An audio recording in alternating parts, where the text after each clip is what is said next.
So, Christie, we've got our first Thought Leader episode of the 2018 calendar for the Why and the Buy. What's a thought leader? Oh, a thought leader. So thought leaders are people who are they make you think, right?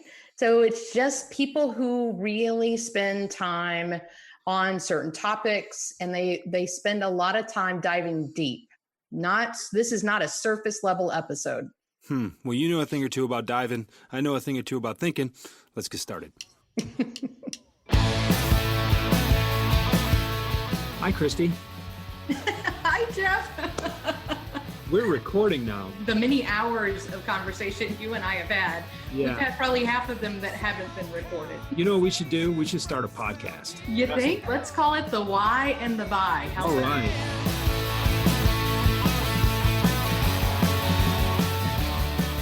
And welcome back, everybody, to the Why and the Buy podcast. Christie, you look great. How are you doing? Thank you. I appreciate that. I'm doing fabulous. How are you today? I am fantastic, and I'm really excited to have this conversation. This whole new Thought Leader series that we're bringing out for this year has really got me excited. It's got me thinking, pardon the pun, that was fully intended, but I'm just really excited. We've got some fantastic guests lined up for this year, but two of them are right in front of us today. And before we get into that, I want to remind everybody this episode is brought to you by the Gittimer Learning Academy, the one-stop shop for professional sales development. The people that we're talking to today know a thing or two about professional sales development, and we'll tell you a little bit more about the Gittimer Learning Academy at the end of the show. You want to know more, just listen on or contact us directly. But Christie, why don't you tell our audience who we're going to speak with today? Oh, I'm very excited today. So I have two very dear friends, Joe Schum, who many of you will remember did a Cheerleaders and Connectors episode with us back in 2017. And he was so popular, we're like, you know what, you got to come back. And Joe has actually embarked on a whole new venture since we last talked with him. And in addition to Joe, we also have Marilyn Carpenter. And I'm excited because I have been having some very in-depth conversation with both Joe and Marilyn, because they are part of an organization called Network Orchestrators. And Network Orchestrators is a modern sales agency. And we're going to get into what that means here in a second. But I just want to welcome Joe and Marilyn. Thank you guys so much for joining us today.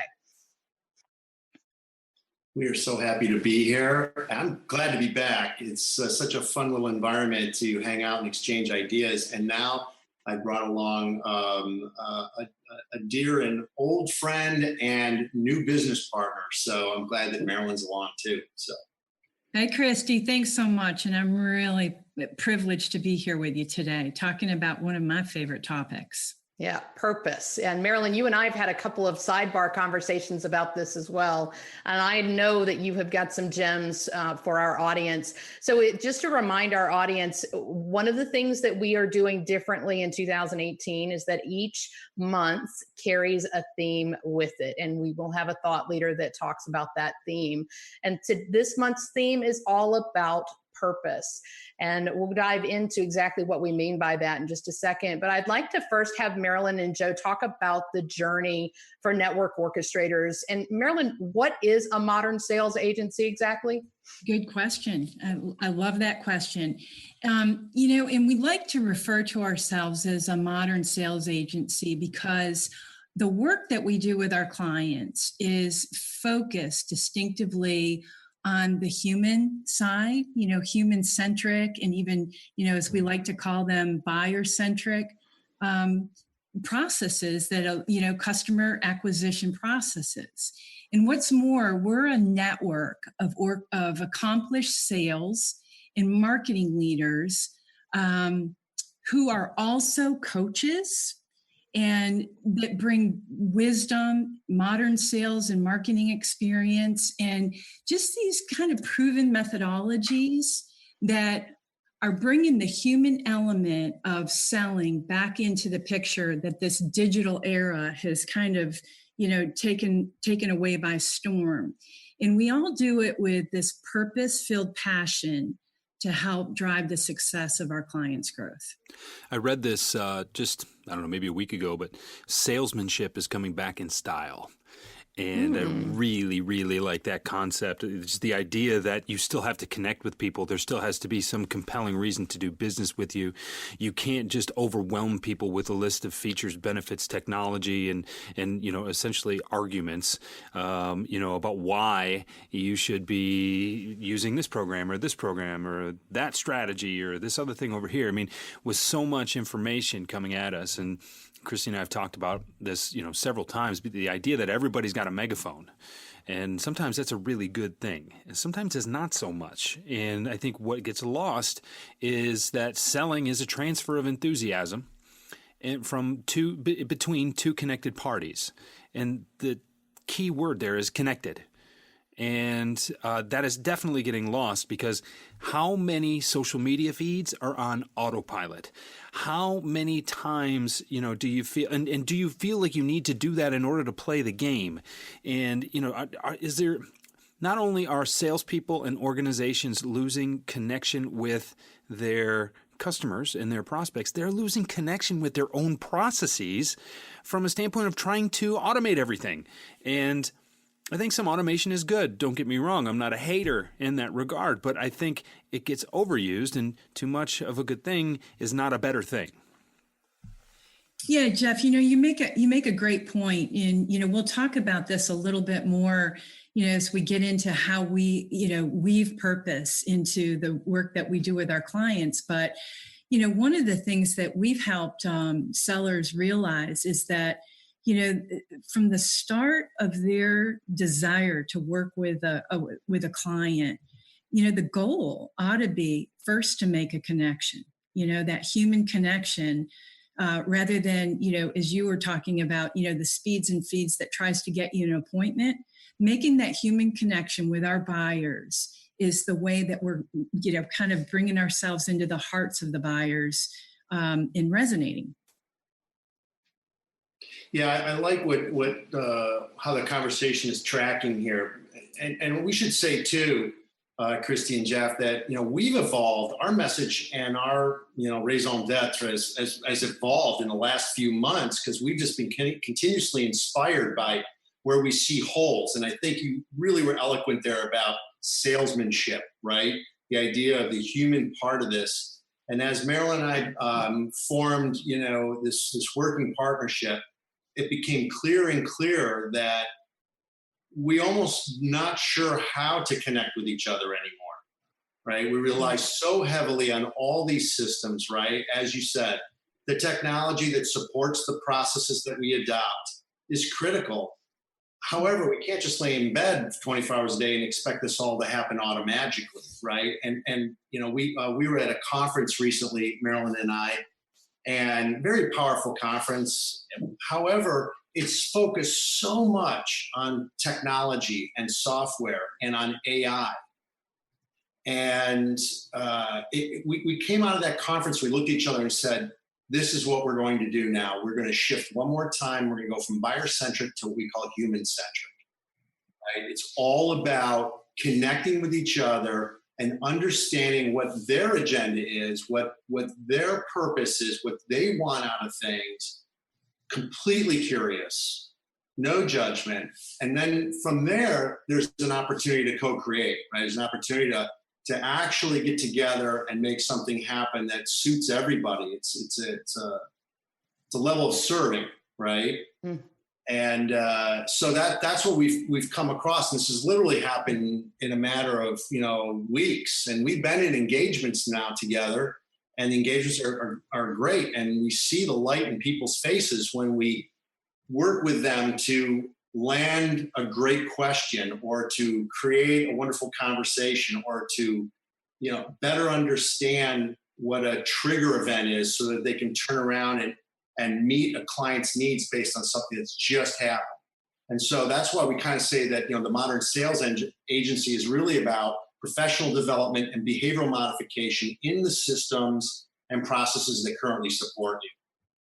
I think that's amazing. And I think one of the things that I love about what you were describing is that it's it's almost goes back to a book I recently read called Crucial Conversations. And Joe, I think you and I might have had a quick conversation about that not too long ago. And they talk about how to lead conversations with the heart. And in Crucial Conversations, they're talking a lot about not seeing eye to eye with another party and being able to mediate and bridge that gap. But leading with the heart really is a strong element of connecting to purpose, right? And so being able to do that even at the organization level is huge. It is. And we think about the theme of the episode today being about purpose. And just to bring one more point up about some of my takeaways from this event that we were recently at, there was so much about AI. And of course, it was AI from the seller's perspective, right? So I'm sitting in the audience listening about AI and having all these Spielberg-esque type moments rush through my head, right? Like, what's going on here? I got to believe that there is a buyer's AI in the next room, right? And they're having the same conversations. And at the end of this, what is it? Do we have buyer AI talking to seller AI, shipping things off to a factory that's completely robotic? And what are the rest of us doing, right? Where does behavior go? Where does needs and desires and wants and wishes happen between all this artificial intelligence? I just don't see that as completely being at that level, at least not in my lifetime.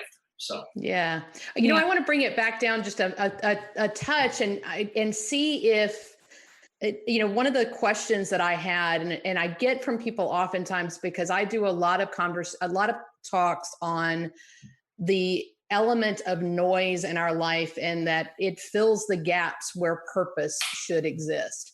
And people kind of look at me like, oh, it's another one of those. So is this for yogis and mystics? There's a lot of woo-woo going on in the room. So, but there is an element of prosperity in purpose, don't you think? I mean, I think that's one of the things that I see is that connection is missing. People seeing prosperity in purpose. I think you could be more prosperous. Yeah, one of the things that comes up for me, Christy, around that is,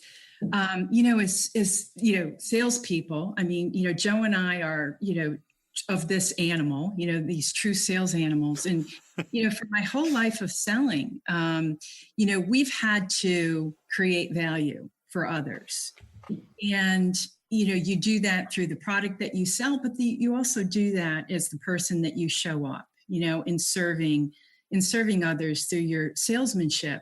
And, for me, prosperity comes when you are working in purpose and creating value as a result, so that, if you connect those dots, purpose, if you're working in purpose, you're obviously working in your strengths to create the most value that you possibly can in your vocation. And the higher the value created, you just have to think that, the math would say that, you have a high level of prosperity being created as well. And it's all backed by purpose. The idea that working through your purpose is what creates your unique value is that is a set of dots that I've never heard connected so eloquently. And having some conversations with a couple of clients recently about that kind of concept, that I do this because I love to do it, and that makes me feel bad when I ask people for money because I would do it for free, but I know I can't do it for free, and it causes this conflict. And what that does is I think people use purpose sometimes as a crutch, and they say, well, no, I can't possibly charge people for this. I can't possibly make a living doing this, but they feel like they have to make a living living their purpose because that's what we've all kind of been told to do. And it really causes some dissonance there. And a lot of people struggle with that. And I think that comes down to just organizing where that purpose comes through, maximizing the amounts of clients that you can that really understand what your value is worth and are willing to pay that. But then on the other side, it's like, well, why don't you use that same purpose for charity work, or, find another outlet to do that, so you feel you can still help people who may not necessarily want to pay your speaking engagement fees or your consultation fees or whatever. There's a way to put that puzzle together. But the idea, just in those handful of words there, Marilyn, was beautiful, is working in your purpose ends up creating value as the result. And I think that is the sweet spot. And that's not only a good definition or a good point of view as it relates to purpose, but also as value, because value is one of those indefinable kind of things. Yeah, and first of all, I want to say there's always someone to pay a fee, Jeff. All right. Wait, hold on, let me write that down. Someone always pays. Yeah, and I think this allows us the opportunity. Marilyn and I talk about this a lot. I learned this from a mentor, a close friend and mentor of mine. And so I want to share it here, which I think we're getting into the realm of common language versus common understanding, right? Prosperity and purpose, right? I look at purpose as, helps define our journey, the journey we're setting towards whatever goals we have out there, right? Because we can be on a journey and we want to be flexible. We want to dance in the moment and be resourceful when things come up. However, purpose keeps us in the general direction. Otherwise, it's shiny object time. Prosperity, for me, when I think about its definition, is, I guess it's sort of like, how are you keeping score, right? So money can be a sign of prosperity because money is really just a way to keep score. However, if you ask a first responder or a clergy person or a retiree who volunteers a lot, they're going to talk about prosperity in the fulfillment of their existence of whatever it is they're doing. Mm-hmm. Money, we know, doesn't play as great a role for them. It's something that they want and need, and they want to provide for their lives and their family, and there's so much more to it. So I look at this common language versus common understanding issue. It's sort of like when we talk about commitments and goals. They're completely different things. However, sometimes they're confused as the same. Is prosperity and purpose sometimes sort of muddy? And, that's sort of the thing we wrestle with. I think that's spot on. And I think it goes, if you go one level deeper, you also connect value and purpose, right? So your values help you define what your purpose is in life. And there are a lot of things, I find a lot of people are like, well, I sell this widget, so I can't really build my purpose around that. But if your purpose is to connect with more people, if your purpose is to make more people on this earth laugh, if your purpose is to connect, help others find their purpose, if you want to connect A to B, right? So there's a whole host of elements to purpose that come into play, and it's all balanced on your values. So if you can do the values work and then lay that on top of what it is that you do for a paycheck, then you really start to see those connections. And it's not black and white. Purpose is personally defined. You decide what it is. And it doesn't have to be, I want to change the world. It can be, I want to change my block. I want to impact my kids. Those things are purpose.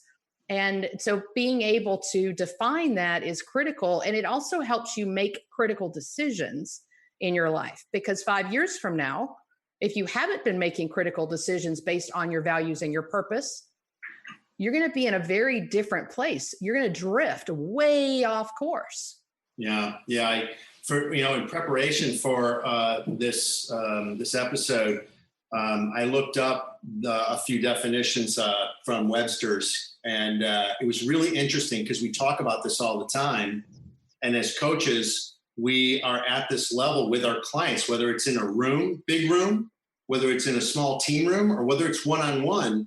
We get down to this level with our clients to find out what it is they actually want for themselves and for their clients or their prospects, right? Because it's gotta be that. Otherwise, the co-creative state doesn't occur. So anyway, they talk about the synonyms like intention, intent, and purpose. I pulled those, and intention implies a little more than what one has in mind to do or bring about. And, in other words, he announced his intention to marry, right?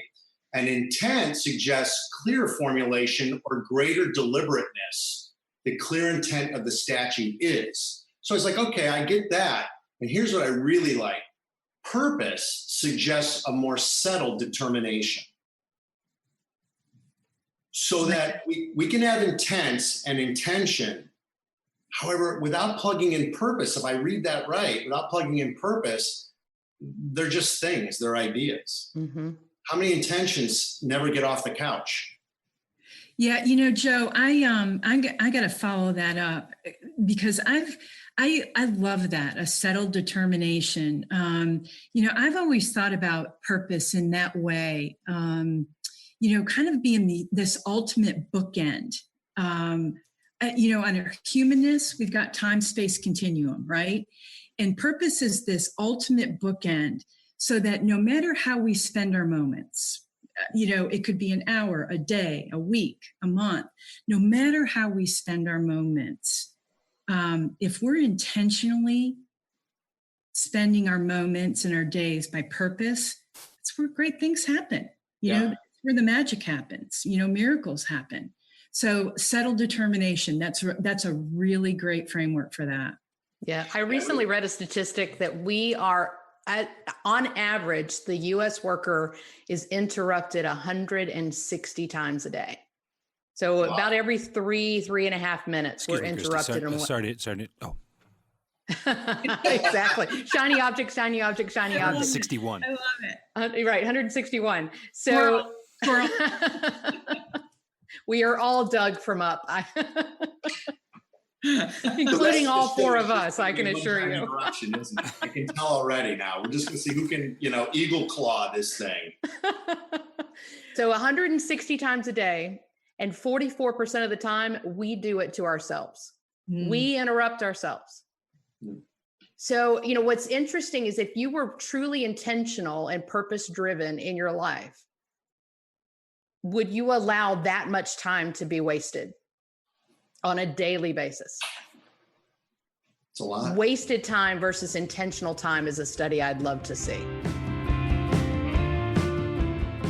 If you like us, tell us. Send us a message at The Why and the Buy on Twitter, or leave us a 5-star review on iTunes or wherever you got this podcast. Jeff and I are beyond excited that you choose to spend your time with us each week. We'd love to hear from you. And we thank you again for your support and for your connection. So let's talk about intentional time. Let's talk about, we've talked in grand terms about purpose. We've tried to define it. We've talked about creating value through our purpose. I've got something that I'm going to tweet here, which probably will date the episode a little bit, but purpose is the antidote for shiny object syndrome. Hashtag Soul Patch Hippo. There you go. So we've got some great stuff, but it's all very grand. It's all very almost grandiose right now. So for people listening, great purpose. All right, guys, come on, get to it. Like, what is the, how do we find it? Or how do we find it? We've defined it, but how do we find our own purpose other than just kind of sitting and thinking and meditating like a mystic or a yogi, right? How do we do that? And what does it mean to act on it? And then what is the benefit then of acting on it? Are we talking about shortening the workday from 10 hours to 2 hours because everything is with a specific intention, focused on a settled destination? Are we talking about increased fulfillment and be out of that effectiveness? Are we just talking about not spending more, so much time at the office?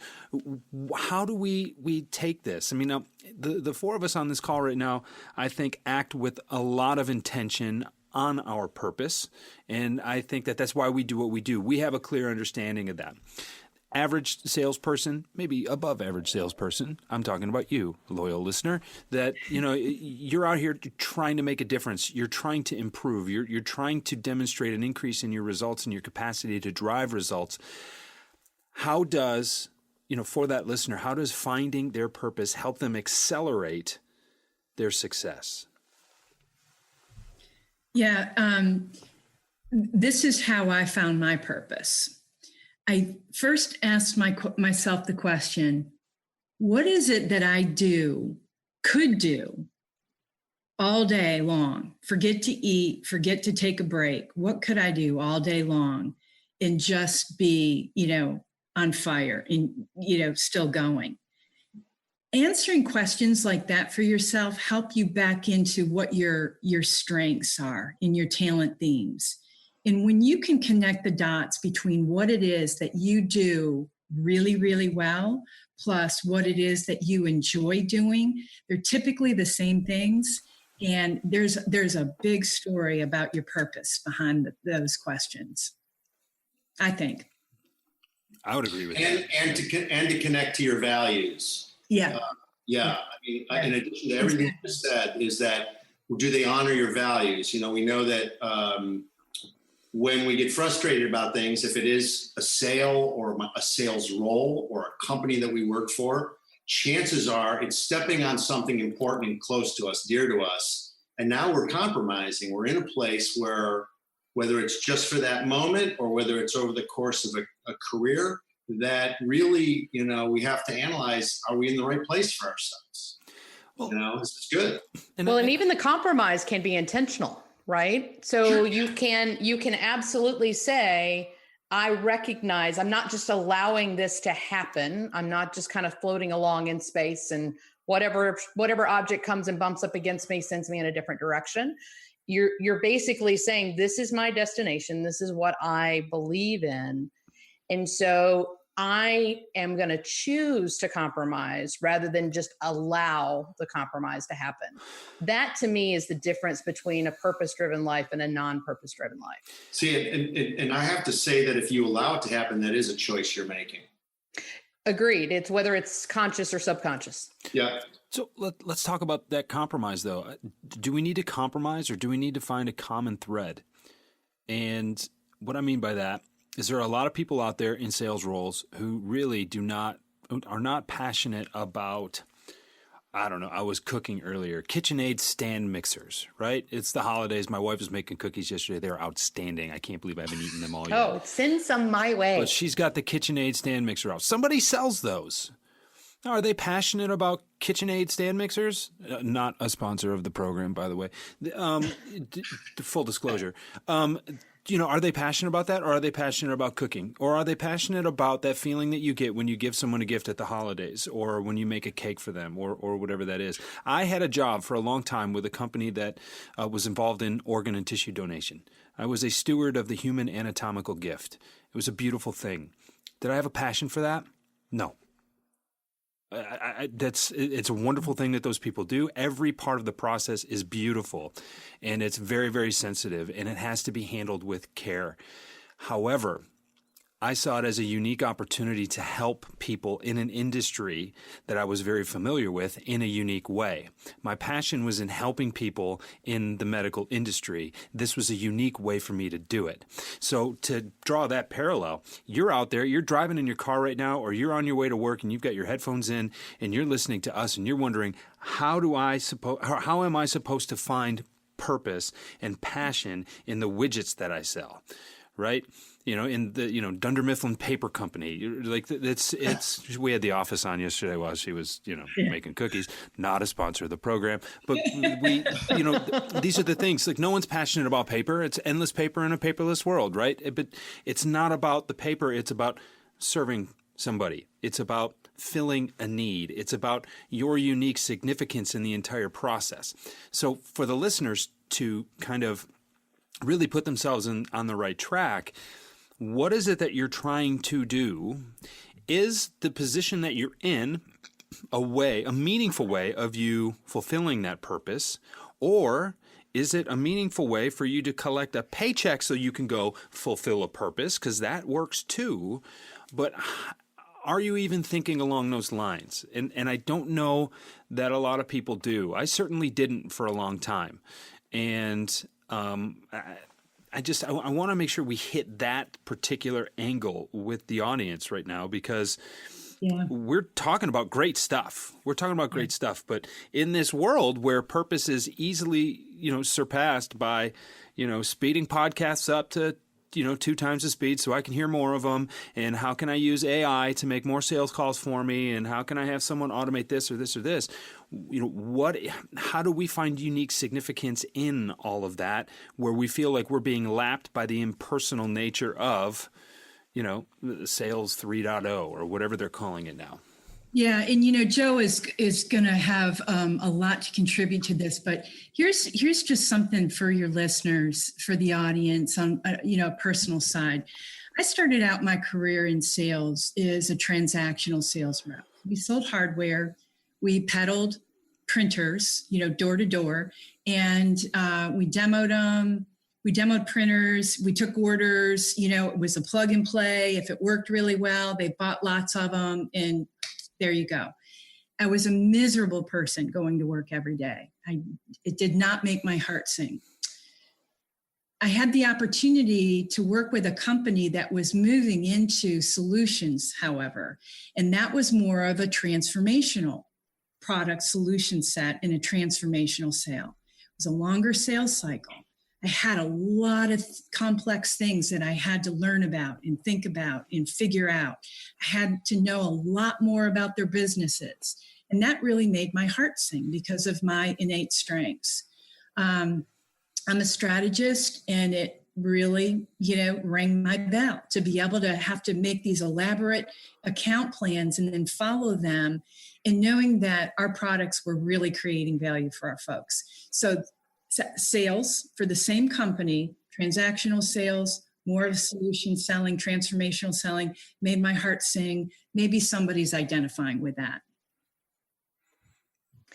Well, and I think there's so much that so many gems in what you just described, and I think I'm trying to describe purpose not as this nebulous, unformed ideal, as much as it's a clear understanding of who you are and the place that you own on this earth.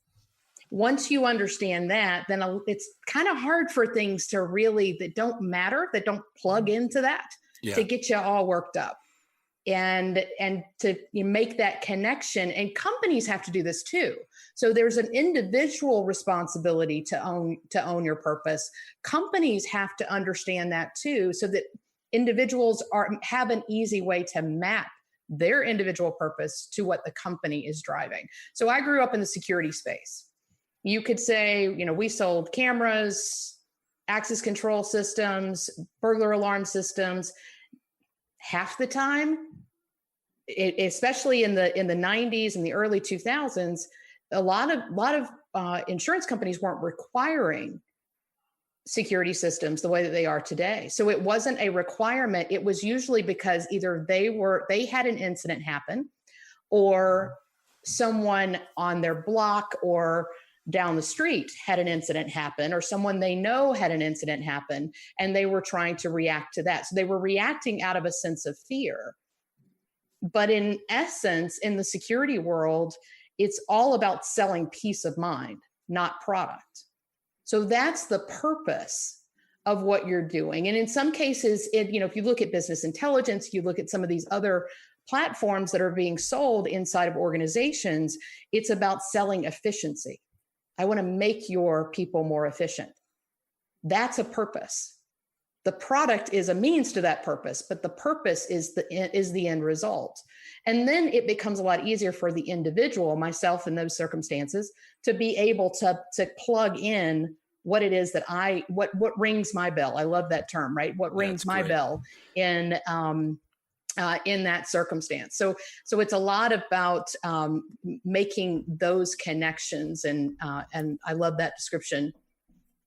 Well, and something else to add to all of that is that when I listen to Marilyn plus Christie equals a whole lot of stuff. Yeah, so we were separated at birth, I think. Yeah, here's why that's the equation. For a sales professional, there's a tipping point right there, right? Which is, I'm at this place, and you use security as your example here, right? That I'm selling peace of mind. However, how many of us fall back into where Marilyn started this out with a transactional discussion. We might get a little positional, right? There's a little bit of I and we, we're trading information, but we're still trying to persuade each other into something, right? Whereas we can fall over a little bit farther towards peace of mind and really start to connect to the other individual to find out what it is that they truly want and need. This goes back to a coaching foundational position or perspective, which is focus on the person, not the thing. At the end of the day, the technology is a thing. It's not really what it's all about. It's whatever that person on the other side of the table is saying. Their whole role, maybe they have all of these insured clients that they are responsible to protect. They are the sentry for the entire organization. Whatever they choose, it's their decision. That's a far more interesting and fulfilling and purposeful conversation and engagement than please buy this product that's going to protect all those individuals for it. Well, and when you talk about your purpose being to serve a purpose for some other people, Christie, in your security, your security example about, the feeling of security is really where it comes from. Your purpose then becomes to serve the purpose of your customers, your prospects, the people you want to be associated with.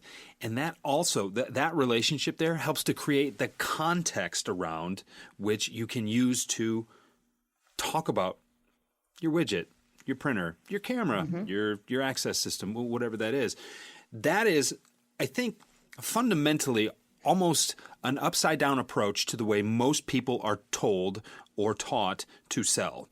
Here is our camera. Let's talk about how the resolution comes through and how the data is transmitted back to the, I don't speak security, Christie. I'm sorry. You know that stuff better than I do. But if you get salespeople talking about the product itself and what the product itself delivers without any context around why that product needs to deliver that information, that's where everything gets lost. And that's when people can't get meetings. And no one's looking for a better high definition camera. People are looking for more clarity. People are looking for more security. They're looking for more safety. And when your purpose is aligned with creating that safety and security for your customers, because that's what they're really looking for when they look into, some sort of monitoring system or surveillance system. Now those purposes and their alignment create the context in which you have those conversations. And that is what you cannot replicate with AI. That is what you cannot automate. That is the stuff, that's where great salespeople separate themselves from average salespeople. It's not just that they listen to the why and the buy a couple times a week. It's that they understand the ecosystem that they work within. And I think that is the powerful lesson here. It is. It's jackpot. It brings us full circle to how we got into where we work, Jeff, which is this idea of human-centric approach. Yes. Which was, of which buyer-centric is part of, but it's even elevated up even greater to, what is the human connection, the human-centric approach, which the technologies or services or products or other expertise we bring to the equation are part of.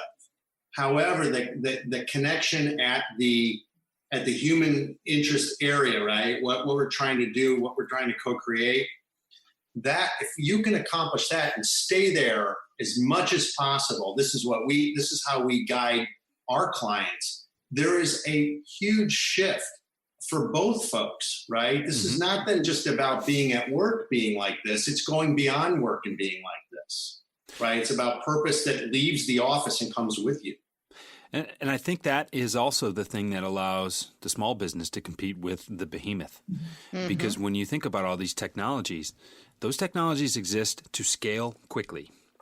There are benefits to not feeling like you need to scale quickly and scale at orders of magnitude that are startling. Some people like running small businesses because they like the fact that it's small. Some people like patronizing small businesses because they like the fact that it's small. There's no set it and forget it when it comes to human relationships. They just don't work that way. But big companies can become really big companies by automating, because it's not about that connection so much as it's just about filling a need. And I think there's a place for that. I go to the big companies too. I shop there as well. Amazon gets my dollars. It's okay. But sometimes we got to remember why we're all here. We got to remember why we're doing what it is that we do, and being able to make those connections. And I think that provides the leverage when you understand what your purpose is and you understand what your buyer's purpose is. That's the thing that keeps them coming into your door. That's what makes them walk by the big box store to get to your store and maybe pay $1 more for that widget. And it is possible to win with a higher price. It is possible to win with fewer locations that are harder to get to. It's possible to do so many of those things if you know why. Yeah, it lends to a quick anecdote, which this may be an anecdote for, so I don't know, but I'm understanding. So, this came from a client of mine, and I thought it was very interesting. And you start talking about that human connection. I think people choose the smaller business because they're willing to pay that extra money because the human-centric piece of it is so important to them that they're willing to pay more for it because it's so rare and hard to find today. And this particular client, and just in a nutshell, is going through an interviewing process with a variety of people.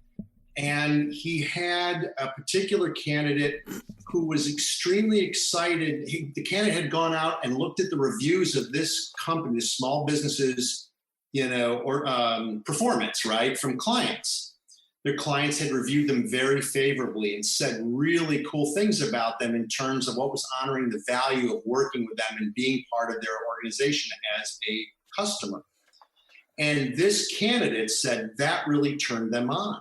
It was connecting to their value, right? It wasn't just about the money. They wanted to go work someplace that was exciting to them because people believed in the organization. The organization was depicting itself on the web and living the life it was depicting itself for in the same. They were meshed. They were together. And I thought that was a really cool story because it says to us, people do want to connect on it, whether they're facing outwardly or inwardly to the company that they're connected to. So human-centric is the ignored and is the emerging or re-emerging factor here. People buy from people. Yeah. Mm-hmm.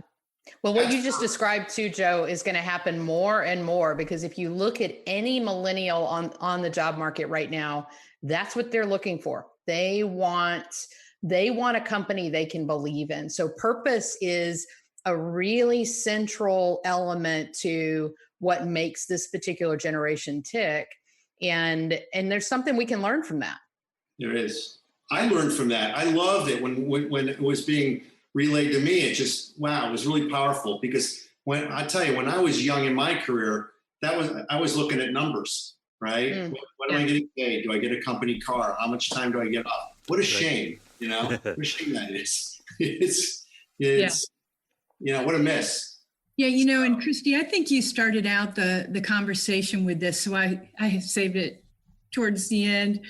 I just have seen my whole career, my whole life that the, purpose, it really lives in the spiritual realm. It's the heart organ. You'd probably never meet somebody and ask them, what their purpose was. And it was not filled with goodness and not filled with light and not filled with, creating value for others. It's really, it's the heart organ. Totally agreed. That's a great analogy to make. Really, really great way to put it. It's the spirit of the organization. It's the spirit that drives you as the individual. Yeah, that's great. I want to ask each of you before we finish this up, what would you recommend to someone who's listening to this right now and he's like, I don't know if I'm connected to my purpose. I think I might be. I think I know what that is, but I just don't know. What would you recommend they do to try and connect with that? And Joe, why don't we start with you? Yeah, that's a great question. And actually, I'm glad you asked that. I think that sit down with yourself, write out a list of the values that are important to you. Whatever comes to mind. Is it pride? Is it authenticity? Is it integrity? Is it freedom? Big, bold ideas like that you connect to. Is it honor? Is it truth? These kinds of things. And then find out what parts of your role in sales, or in any job for that matter, connects to those things. Are you connecting 20% of the time, 50% of the time, 80% of the time? Look, it's not rainbows and ponies every day. Everyone has a tough slog on a daily basis. Something comes into play that you may not expect, but we're creative folks. We're resourceful, and we'll figure that out. But connect to those values, and are you honoring those values? And frankly, if you are confused about that, or confused about who the authentic you is, get a coach. Get a coach. There are lots of them out there. There's some wonderful coaches. I'm not talking about consultants. I'm not talking about you need to do this, telling you something, but people that will hold you accountable, hold a flashlight to your issues. You're the expert in you. We don't, as coaches, don't know anything about you. You've been thinking about this for years. We've been thinking about it for 15 minutes. But have someone help you put a flashlight on whatever that is that you're trying to find out, and then hold you accountable to make the shift. Those are my thoughts on that. Yeah. Marilyn, what do you think? So, I came by this honestly because for a long time, I don't think I knew in my life. So I want to encourage anybody that is not connected with their purpose, please do it. Go through some of these suggestions and get connected with your purpose, discover it, because you'll be living a whole new life. The way I went about it was I asked others, work peers as well as friends and family, what it was that I did for them that created value. And I probably asked 20 different people and got an assembly of different things. And I looked at the patterns, and, the story started to emerge.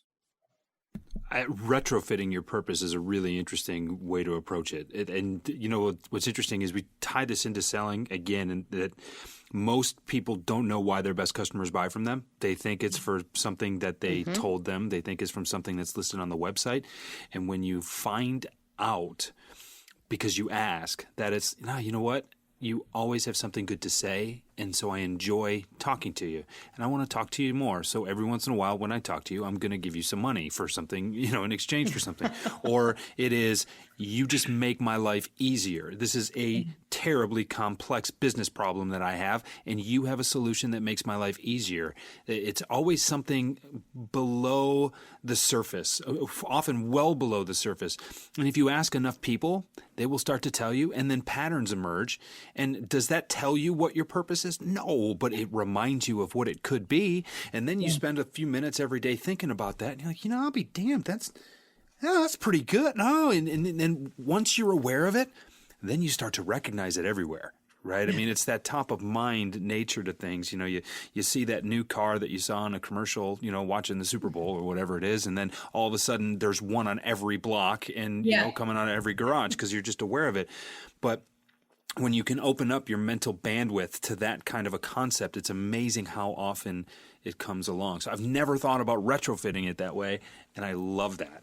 I think that's a great way to get it. Because I think oftentimes we're trying to fill in the box, right? So we're filling in the blanks to some form. Oh yeah, I have to have a purpose. Let me try to write it down. Yeah. Yeah. So we're trying to find the right answer to our purpose, and there is no right answer. It's you decide what it is. It's not right or wrong. It's yours. It's yours. That's the key. And defend what you come up with everything you have. I think that especially when we're earlier in our careers, we tend to create purpose based on what we think others expect of us. Our boss thinks, we got to work 17 hours. If we don't make $200,000 in our first year in sales, we're a failure. So I'm going to always say money is what makes me motivated. Things like this, that when people get into sales, they think these are the things that people want to hear from us so that they know we're committed. That's not necessarily the case. Again, it depends on where you gauge it, but find that purpose and then just, defend it. It's you. It's the authentic you.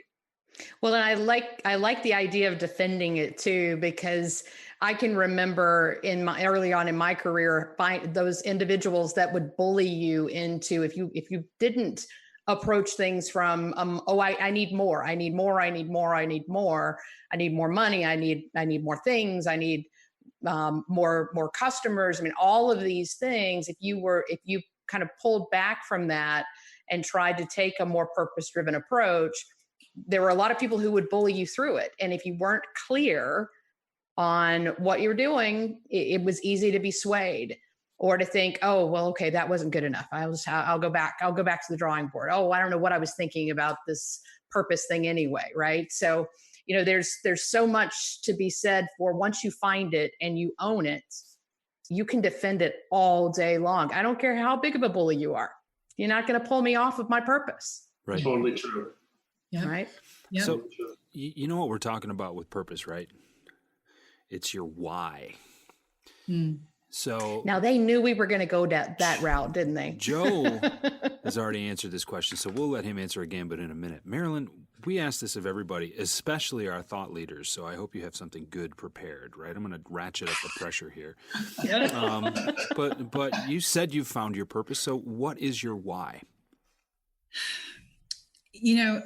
Actually, as I wound through it, at the end of my why is the work that I do actually ends up helping others either find or defend their purpose. Joe? Oh, I get another swing. You get another swing at this. We didn't like it enough the last time, so you got to restate it. Try again. Right. It's the first one just didn't sing. Well, it's interesting. Mine has shifted some in the past year, Jeff, and that's why I appreciate you giving me an opportunity to come back to the plate. For me, it's redefined in the last year since we first talked. And I'm energized about this beyond belief. For me, it's about serving, helping another person find the purpose of what it is they're doing, and then serving them.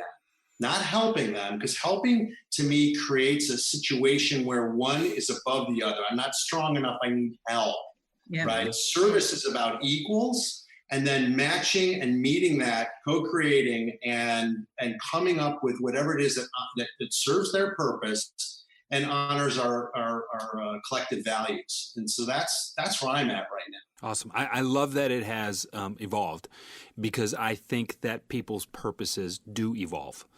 And, it's only been a short few months since we've talked last on this podcast, Joe, but and not everybody's will shift that often, but this is something that grows. And I think when you want to think of our purpose here as people, our purpose here as people on this planet, in this world, is to grow and live and evolve and change, and to witness all of that and to be present in it is to help understand what it's all about. And if any of you thought that I was going to be the one that was going mystical on this episode, then you've shocked me. But I love it. The idea that it should change, because as we grow, our values change, our perspective changes, and our values are the sum of our perspectives, which are the sum of our experiences. And the more we learn, the more we get on conference calls and record them for distribution later, the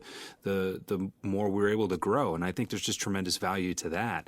So the idea that to sum this all up, the reason that I think a lot of people get stuck on their purpose is that they feel that it is this one thing that is set in stone and defined for them, that is not malleable at all.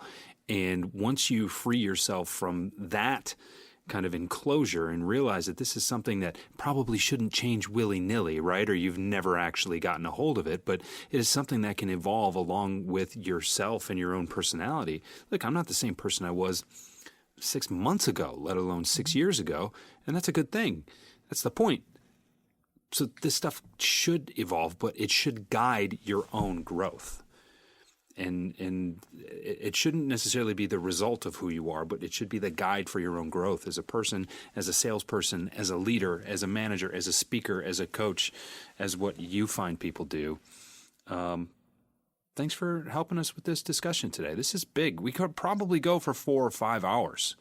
On this. We're not gonna though. Oh, just so everybody's prepared. I have to pee. I can't lie. An hour is the max. That's about as much as we can actually pull in. Joe, Marilyn, I really thank you guys so much. I have thoroughly enjoyed getting to know both of you better this year, and I look forward to what's in store for you this coming year as well. And I know that our listeners are really going to enjoy this episode. So I just thank you so much for spending the time with us. Thanks so much. It was great to be with you. Yeah, thank you again for an opportunity to come back and also to bring my stellar and outstanding friend and partner, Marilyn Carpenter, because she is the genius behind Network Orchestrators. So, I love it. You guys are both rock stars. Yeah, it was cool to put her out front. So thank you.